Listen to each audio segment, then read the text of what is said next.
buuzako buli mujasizi okubeera nga ate agoberera Fahad Pro UG abeerawo nnyo okubeera nga ate kutuusaako updates ku biki ebibeera bitambula mu nsonda z'eggwanga Uganda ne buli ggwanga yonna video sikola okubeera nga ate mbajjukiza otandika n'okubeera nga ate ogiyiterako ekigalo likinga sharingirako abalala bino bye mbaleetedde comment section nayo eri open bw'ona bw'olina ka comment ko tekigenda kubeera nga ate okasula wansi of course ntubeera nga ate tuwuliziganya ku biki byogenda okubeera nga ate olaba kaakati bagamba ensi eno ofunda omuyimbi Dr. Jose Chameleon yakutte kubona abeera nga ate agenda mu ggwanga erya America okubeera nga ate afuna obujjanjabi before nga tannaba kubeera nga ate agenda ng'akyali ku kitanda mu Kampala awo oba Nakasero mu ddwaliro mutabani we Abba Marcus yavaayo n'abeera nga ate afulumya omuliro n'abeera nga ate awanda omuliro n'abeera nga ate alangira taata we ebigambo bingi nnyo era nga byonna nasobola okubeera nga ate bibateerawo wano era yazzako ne video endala awo n'agamba nti taata we takyayagalira ddala kubeera nga ate akwata amasimu ge mbu era taata we yanyiiga nnyo olw'ensonga nti yavaayo n'abeera nga ate abaako ebigambo byayogera bimasobola okubeera nga ate muwulira kaakati nno munnaye Jose Chameleon finally yakwata kubona abeera nga ate agenda mu ggwanga lya America okubeera nga ate afuna obujjanjabi yagenda n'omukyala amanyikiddwa nga Juliet Zawedde era nga nasobola okubeera nga ate mbawaabwe n'omukyala no omukyala mugaga mukyala alina akasente omukyala alina buli kimu era nga azijukira omwaka gwali gwa 2021 we watyawo omukyala ono yasitula ttiimu yasanyuka TV nayo n'abeera nga ate agikuba mu ggwanga lya America okubeera nga ate bamukolako interview just imagine yasitula TV namba bonna n'abawa visa n'abawa transport n'aba byonna babeere nga ate bagenda mu ggwanga lya America okubeera nga ate bamukolako interview just imagine zizo sente z'alina era nga yasobola okubeera nga ate akimako omuyimbi Jose Chameleon munnange eno Jose Chameleon yabadde takimanyi nti omukyala Juliet Zawedde alina kyapanze alina ekintu kyateeseteese era nga Jose Chameleon yamaze okubeera nga ate afuna obujjanjabi n'afuna mukono olungubanguba yamusitudde buterevu n'abaako ekifo kyamutwalamu n'abeera nga ate amutuuzaawo Jose Chameleon yagenza okubeera nga ate amaga ati nga ku famire ye kwakuba amaaso ng'abaana be bamusazeeko naye nakulabidde okuswala era nga batusesesa ne beera nga tebeekubye ebifaananyi naye nga Jose Chameleon bw'oba omulaba fesi ye teyabadde ensanyufu ng'omuntu aludde ebbanga nga tolaba ku baana bo fesi teyabadde ensanyufu era teyabadde mukyamufu nnyo era nga yabadde sayidi eno n'abaana be babadde sayidi era nga n'abaana be mu bifaananyi teri yabadde na simayiro sirina gwe nalabe na simayiro kyekyamazima era nga bye basobodde okubeera nga tebibeerayo sayidi ezo kigambibwa mbu Abba yasobola okubeera nga teyeetondera taata we kakati awo simanyi biki byazzeeko era nga bwe naba nfunye book clips ku biki ebyabaddeyo nja kubeera nga ate mbibazanyira mu maaso awo naye nga funawo kamere nga ate mbazanyira Frank Gashumba kyeyakoze Abba Marcus tulakalira bino ogenda kubeera nga ate obira likinga video sharingirako abalala tugateko mu butongole subscribing ka notification bell kokoneko kajja kubeera nga ate kaku alatinga buli wena bandese video nkomawo n'amawulire abalala mangi nnyo temuvaawo agamba nti afiiriddwa ba anko be babiri okuli I think Humphrey Mayanja bwe bazigama bigakaawo ne AK-47 eyafa sometime back akiteeka ku bazadde ba Chameleon nti bali careless tebafuddeeyo ku baana baabwe agamba nti bamwagalako sente zokka monetary value gy'aleeta agamba taata we ekizibu kye kisinga okumutawanya mwenge ati omwenge gwanywa talina kuwagulwa na kugayidingibwa bazadde be I don't know what you think about this Mr. Gashumba. Kati ekisooka tuweereze essaala zaffe eri Katonda anga janjaba naye awonya ye Katonda ateekeko Katonda akwate omukono gwe aguteeke ku Jose Chameleon awone kubanga Chameleon nze mukwano gwange ye muyimbi asinga wano mu Uganda taliiwo ye muyimbi asinga kati manyi waliwo abanyiize Chameleon yasinga legend tumusabira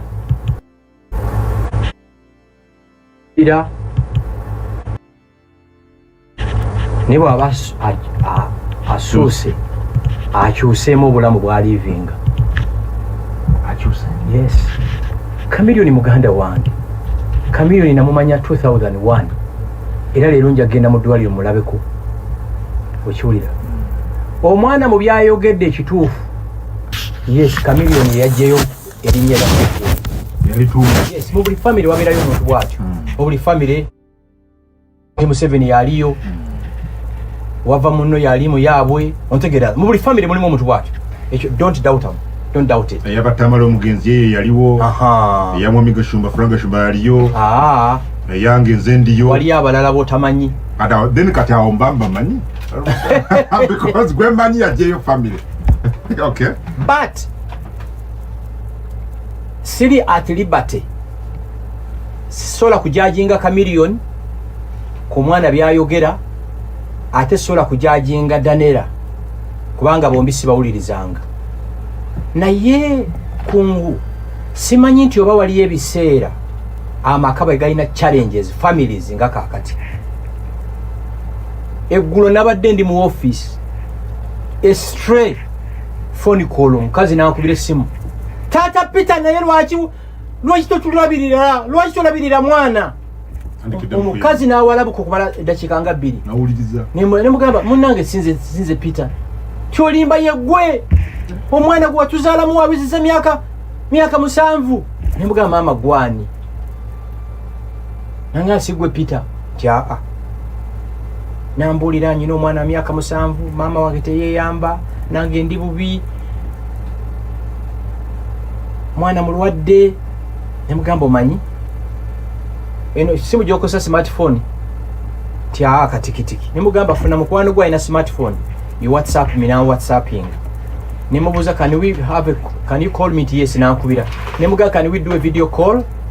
Nankubira ku video call. Ng'omuwala aliwo na otunga enviri zonna oyinza okugamba nti amaze emyaka 4 mu lutalo. The humanity in minejja nemubuze namba ene eri ku mobile money nti ye nemuterako sente. Oli kungu family zina ebizibu, abakazi balina ebizibu mu maka, abasajja balina ebizibu mu maka. Olinga wakubulira ebizibu oyinza okugamba Allah nze ndi bulungi. Omwana bw'avaayo okwogera bw'atyo waliyo smoke. Jangu byewalanzi jangu tudde. Omwana sebo jangu nyambeko. Danera nali mumanyi. An exclusively typical conservative true African woman. Danera. Kwane wawe nagendangayo esebuku.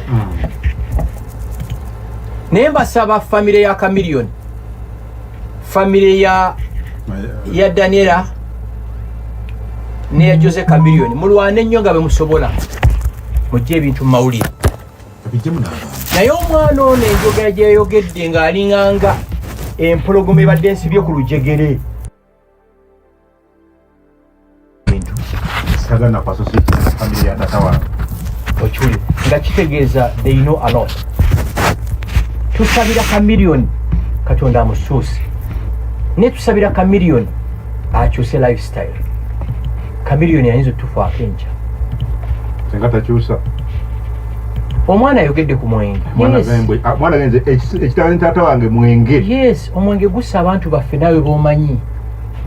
Waliwo omuntu omukulu ennyo mu ggwanga munondoza mu hierarchy y'abataano abasooka mwali. Boya singa yava ku mwenge singa mufu. Teri kintu kibinga kunywa mwenge ng'ate tolya. Olya? N'osula ng'ogunywa nga tewali breakfast. Olya ndowooza? Tamala emirundi muganda wange bwe yagobwa mu State House nga talina mulimu n'agetinga frustrated. These are facts. N'alwala n'atwalibwa mu ddwaliro, abasawo ne bamugamba mirundi va ku mwenge. Nitwegeya Chameleon, nitwegeya Tamala emirundi. Nze akugamba ndayira nga ntya Katonda ne muleta ne food supplements nazijja Germany.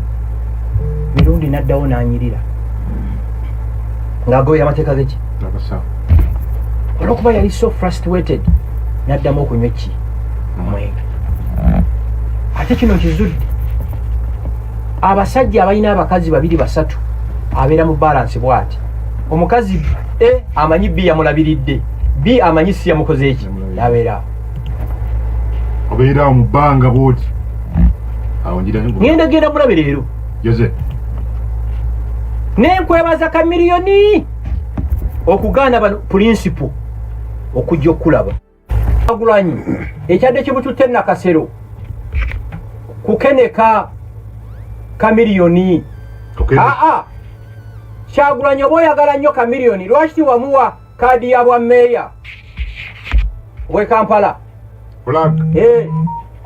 bajiwa Nabira yes lwaki wagimuwa bajiwa ani yavuganya ku bwa meeya wa Nuku yali ani bajiwa Nabira yajja ku yes lwaki wagimuwa yadde agenze keneka era chameleon webale Kyagulanyi manyi ompuliriza bw'oba omanyi nti oyagala chameleon Nuku buli mwaka efuna 3.9 billion sente z'omusolo tulaga omutima ogw'ekisa oyo yalifutinga chameleon okuva Nakasero omutwale South Africa omutwale Turkey India oba US for treatment tukakase yadde agenze kwekubisa bifaananyi well akadde katwala waliwo wano omuyimbi yalabiseeko mu Uganda oba mu Jamaica bamuyita Dexter Daps adde ku stage awo yakoze performance y'omulembe nnyo naye ebikola byabaddeko byabadde byesitaza mu kaseera nga UCC akamala okuvaayo okubaninga ennyimba z'Abannayuganda okubanga Bannayuganda okuli Liripazo Gravito Omutujju Bannayuganda mbaga nti lwaki mubaninga nnyimba z'abaali bano ne bajja ne bakola ebyesitaza ne mubaleka show yabaddeyo saameka kiro yaddeyo abaana oba abantu bakulu yabadde music show zonna ezikolewa ekyo zigamba olina okubeera 18 and above period kyobala mu Europe waliwo talk shows or TV shows ezitakkizibwa kubeera ku TV or radio before 9 p.m. sorry before 10 you get it ne Nairobi one tokkirizibwa kutunda mwenge kuteeka bbala mu university oba ebweru wa university okiwulira abokulira na university otegeera oyo omuyimbi gwempulidde mbu baazinye ebisasamaza ebyesitaza byabadde ku CBS byabadde ku Radio 4 byabadde ku show wali Katikkiro we yasinziira okugamba nti baganda baffe Mutujju nani omulala nti basobola okuyimba ennyimba endala ezisinga ziri ekyo yali agezaako okulaga n'ekirabo ogenda mazina g'enkima oba osubira emikiro okukubako bayinza okubbira mu kasino n'okuba enduulu gyeogenze oyinza okgenda mu angenwa oba mezo ezo mezo zammwe ne bakulinya ekigere n'okomplaininga oba obisuubira si bwe kiri bwe weegatta n'omukazi ebintu biri bisatu bwe weegatta n'omukazi ebintu biri bisatu bw'ojjamu empale naye n'agijjamu ku mukazi STDs STIs HIV oba olubuto asuubira ebi STDs STIs HIV oba olubuto tewali musajja yegatta na mukazi mu process obwo ne muvaamu lani oba Ferrari no biri bye bivaamu kati bw'ogenda mu ebyo ebivulu by'ekiro eby'abatumbaavu ne beeyambula ne bazina ebyekigega it was expected Rita Dansol yakisusiza nga alina mugomesi nze simumanyi namumanya mwe mubamanyire miya fact nti omumanyi n'erinnya naye wabaddeyo nze nali mu show ya Fred Sebata yabadde ngenze kusaka mawulire wadde ogenze kusaka mawulire wa Sebata nga saakulaba tegaaliyo wa Sebata tegaaliyo saakulaba seba mubawulidde kunguwa mu amawulire agasaka eri wonna ngendawo kati kakutwale wa Sebata Rodfred Sebata on Friday yadde show y'omwaka naye akola idize ne